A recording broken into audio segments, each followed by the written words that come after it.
আমি আলহামদুলিল্লাহ আমাদের মাদ্রাসার যে পড়ালেখার তরতিবের এতেবারে আলহামদুলিল্লাহ গভীর ছাত্র তো ছিলাম না।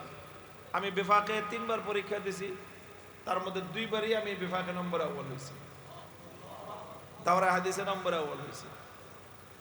নম্বর আউয়াল হওয়ার পরে শেখুল হাদিস রহমতুল্লাহ আলাইহি, আমার আব্বাজান রহমতুল্লাহ আলাইহির তামান্না ছিল যে ওনার আওলাদদের মধ্যে কেউ বুখারীর দর্সের সাথে তাদরিসের খেদমত করুক। তো আমার পরের বছর থেকেই শেখ বুখারী শরীফের দর্সের খেদমতে বসায় দিয়েছেন। এগুলোও করেছি, অন্যান্য কাজও করেছি, কিন্তু মুসালসালভাবে আমি রাজনীতি করে আসতেছি। রাজনীতিটা যতটা না তাত্ত্বিক, তার চেয়ে অনেক বেশি একটা প্র্যাকটিক্যাল সাবজেক্ট। এটাকে প্র্যাকটিস করতে হবে, এটাকে বাস্তব অনুশীলন করতে হবে। এটা আমি মনে করি আমাদের অনেকের মধ্যে এই ব্যাপারে খামখেয়ালি আছে। মনে করে রাজনীতি একটা জিনিস ফালতু লোকদের কাজ। এই ফালতু লোকদের কাজ মনে করে করে আজকে আমরা আমাদের রাজনৈতিক নেতৃত্বকে দুর্বল করে তুলেছি। ফালতু লোকের কাজ রাজনৈতিক নেতৃত্ব না।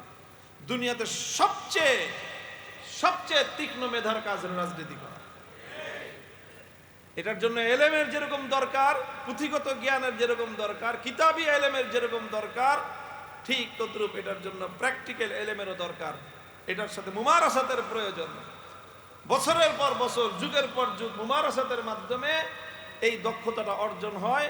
এরপরে একটা কাঙ্ক্ষিত মানের নেতৃত্ব তৈরি হয়। এটা এত সহজ না যত সহজ আর যত মাগনা আমরা মনে করতেছি।